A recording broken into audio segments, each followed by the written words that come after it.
Из порта Сабета, это соседний Ямало-Ненецкий автономный округ, вышли два первых танкера с сжиженным природным газом. Сырье отправлено потребителям Азиатско-Тихоокеанского региона. Напомним, 8 декабря в старте загрузки первого газовоза принял участие лично президент России. Владимир Путин назвал завод Ямал-СПГ мегапроектом, который имеет большое значение для страны. В целом является еще одним подтверждением статуса нашей страны как одной из ведущих мировых энергетических держав. Отметим именно порт Сабета и успешный опыт Ямала. Глава Коми назвал шансом и на второе рождение для Воркутинской арктической опорной зоны.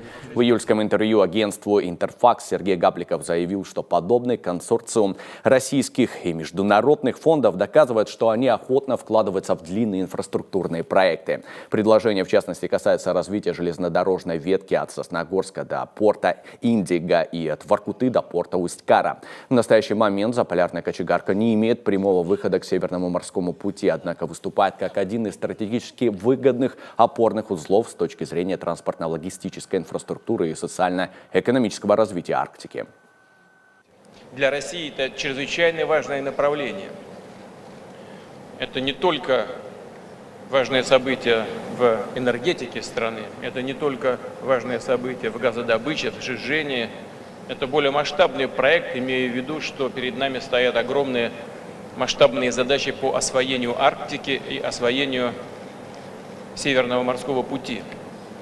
Уже звучало сейчас только, сколько создано рабочих мест по всей стране, это там более 100 тысяч. Все это связано между собой. И все это обеспечивает будущее России, будущее экономики. Это сложный проект, безусловно. И вот в этом зале есть очень хорошие люди, специалисты хорошие, которые в начале пути мне говорили, не надо этого делать. На вопрос, почему? Первое, второе, третье. Причин очень много. И все действительно серьезные. Но те, кто начинали этот проект, рискнули. Причем это оказалось риск обоснованный.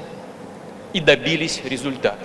Сейчас, выступая перед вами, хотел бы поблагодарить наших иностранных друзей, иностранных партнеров. Они тоже многие присутствуют в этом зале. Потому что без их участия, без их доверия своим российским друзьям и партнерам этот проект бы тоже не состоялся. Это касается и финансирования, это касается технологий. В проекте принимали участие фирмы с Востока, из Европы. Причем принимали деятельное участие. И это сегодняшняя отгрузка, первая отгрузка, это наша с вами общая победа. Сейчас на Ямале ставится государственная задача реализовать следующие этапы, построить вторую и третью очередь, то есть другой завод СПГ.